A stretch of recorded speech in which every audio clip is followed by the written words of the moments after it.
Assalamu alaikum урматтуу Москвада мекендештер. Амансыздарбы? Сиздер менен кайрадан эле Москва бар туугандар. Бүгүн күнгө 18 февраль, жекшемби.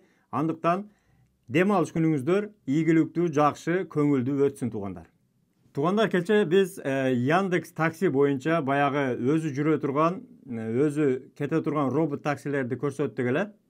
Такси без водителя, шопурсуз таксилерди көрсөткөнбүз. Ошол видео өтө чоң талкуу жаратты туугандар. Себеби бул нерсе бардык эле биздин мигранттарга, айрыкча Москвада жүргөн мигранттарга өтө кызыктуу болду. Себеби Яндекс такси эгерде ушундай шопуру жок машиналарды чыгарса, анда мигранттар, таксисттер, айрыкча курьерлер ишсиз калабы деген суроо көбүнү кызыктырды. Деги эле Яндекс боюнча айта кетсек туугандар, Яндекс Россиядагы эң чоң компаниялардын бири. Бул жерде биздин мигранттар өтө көп жумуш кылышат, көп иштешет.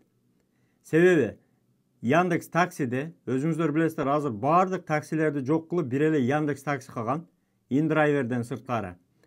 Андан сырткары биздин курьерлер, Яндекс курьер, Яндекс лавка, Яндекс еда, Яндекске байланыштуу бардык доставканы негизинен ошол жерде биздин мигрант бир туугандар, мекендештер иштешет. Ошол эле мезгилде туугандар, Яндекс албетте өзүнүн экономикалык, технологиялык өнүгүүлөрүнү сөзсүз түрдө ишке ашырат. Анткени аларга жумушсуз, шопурсуз, курьерсиз өзү ташыган роботтор көп эсе арзан келет. Себеби өзүңүздөр билесиздер, мисалы Яндекс таксини эле айта кетели. Таксиде мисалы күнүгө 5000 рубльдан тапкан болсо, ошонун 30% деп коелу, 1500-2000 рубль Яндекстин өзүгө калат. Эгерде таксиси жок болсо, демек ал өзүнүн машинеси болгон болсо, жок дегенде 70-80% выгода алат да, пайда алат. Анткени шопурдун айлыгы жок, биринчиден, экинчиден бензин куйбайт, ал жерде основной баягы электромобилдер иштелет. Үчүнчүдөн трудовой договор кылабыз, регистрация кылабыз, башка документальный иштерди толугу менен жокко чыгарат. Ошондуктан негизи эле кечеги видеобуз талкуу жараткандыгы чындык, анткени бардыга кызык. Көпчүлүгү жазыптыр, таксир бул көптөн бери, 5 жылдан бери. Негизи эле бул нерсеге 5 жыл болгон жок туугандар. Бул нерсеге 7 жылдан бери Яндекс ушул электромобилдерди, шопуру жок, айдоочусу жок электромобилдерди 7 жылдан бери тесттен өткөрүп келет. Анын арасында өзүңүздөр көрдүңүздөр, мына баягы санкцияларга туш болгон Россияда интернет өтө начар болуп, көп эсе ылдамдыгы да түшүп кеткен. Андан тышкары көпчүлүк таксисттер билет, негизи эле Москвада GPS жакшы иштебей калган. Ал азыр роботтор эмес, адамдар деле адашып калат. Мисалы, баягы эле навигатор жакшы иштебейт, интернет жакшы иштебейт, тупит этип калат, катып калат. Ошондой случайлар мынабы 1 жыл мурдагы санкциялардан башталып, азыркы мезгилге чейин уланып келет. Бирок мезгил өткөн сайын Яндекс сөзсүз түрдө өзүнүн кызыкчылыгын баары бир жарата берет. Андыктан эми бул канча жылда, 5 жылда, 10 жылда качан күчүнө кирет, качан ушундай машиналар чыгат белгисиз. Бирок курьерлер көпчүлүгү билет, баягы роверлер, кичинекей доставкалар азыр учурда негизи эле доставканы кылып атат. Бул роверлердин өтө чоң минусу кечегиде карларда кадимкидей тыгылып, доставкасы жетпей, ташыган тамактары сууп, ошондон гана азырынча чоң минус болуп турат. Демек, Москванын погодный условия, Москванын аба ырайы роверлерге туура келбей атат. Жолдорду пока тазалана элек.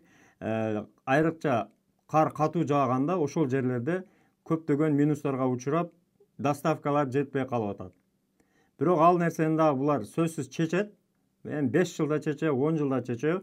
Андыктан негизи эле Яндексте миллиондон ашык мигрант таксиде экен. Мына биздин туугандар кыргыздарды, өзбектөрдү, тажиктерди алганда миллиондон ашык мигрант Яндекс таксиде экен. Андан сырткары баягы РФ паспорт алгандар деле ошол биздикилер.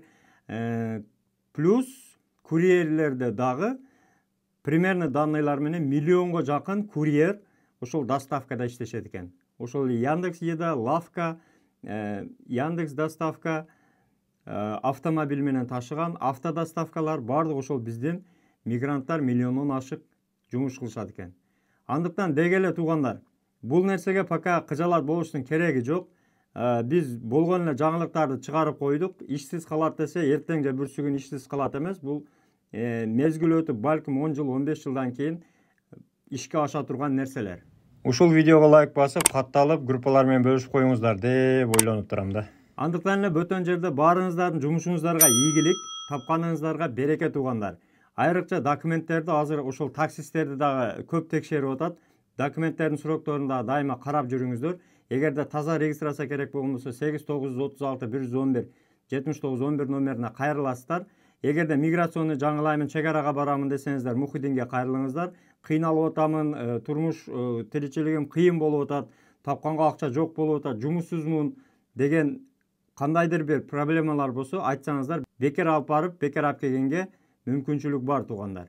Андыктан пайдаланыңыздар. Жолго кетип атып дагы ошол черный списоктон текшерип, өздөрү документке жардам берип, до конца барып, жылуу жумшак барып келесиздер туугандар. Деги эле айта кетчү нерсе, дагы бир жолу бүгүнкү дем алыш күнүңүздөр жакшы, ийгиликтүү, көңүлдөгүдөй өтсүн туугандар.